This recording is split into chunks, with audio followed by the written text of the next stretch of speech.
Hello friends, welcome to BISP Solutions. Myself Ashwin, and today in this video we are going to see how save record works. In our last two videos we have learned page init and field change. I recommend you to watch my previous videos for these. In this video we will see how save record works. We use this function when we want to perform some action at the point of saving the record. For example, let me show you with an example. Suppose new. This is our sales order form that we have created in our past videos. Now see, if I want the user to fill this ship to city compulsorily, and if the user does not fill this value, so a message should be displayed. Let me fill this form. Test.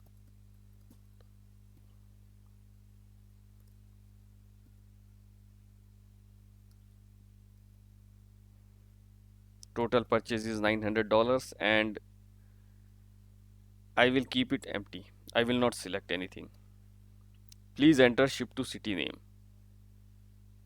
I select here New York and then save it. It is saved. Now, what is the procedure behind this? Here is. Now see here. This is page init. By default, some value will be populated. Now here, let's come here, save record. This is the client event scripting.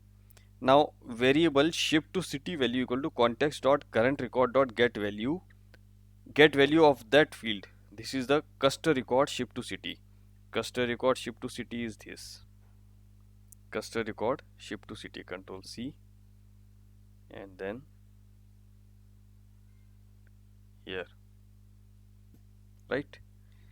Now here you will get some ID, that is 2, 3, 4, 5. Now if we don't receive any ID, that means nothing has been selected. So in that case, alert, please enter ship to city name and return false. Return false means it will not save the data.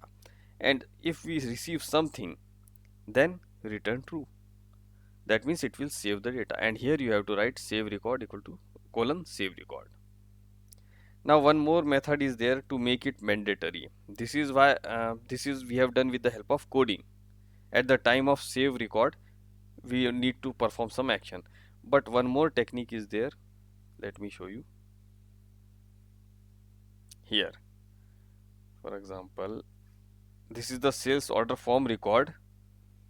Now here we go ship to city.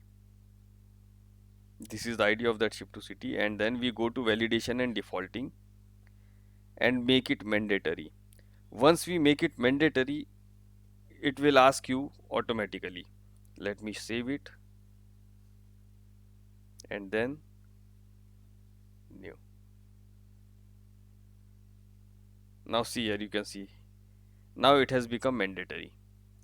But the freedom of doing it through coding is that we can write down our some calculation also here. We can write down some validation rules also here. So this is, we can do it with the help of save record function. So I hope guys this video will be useful for you. Save record, and in our next video we will see some other functions like validate field, post sourcing. We will see some other functions and we will see some examples also. So guys, till then, goodbye, and keep watching my videos and subscribe my videos. Thanks. Thank you.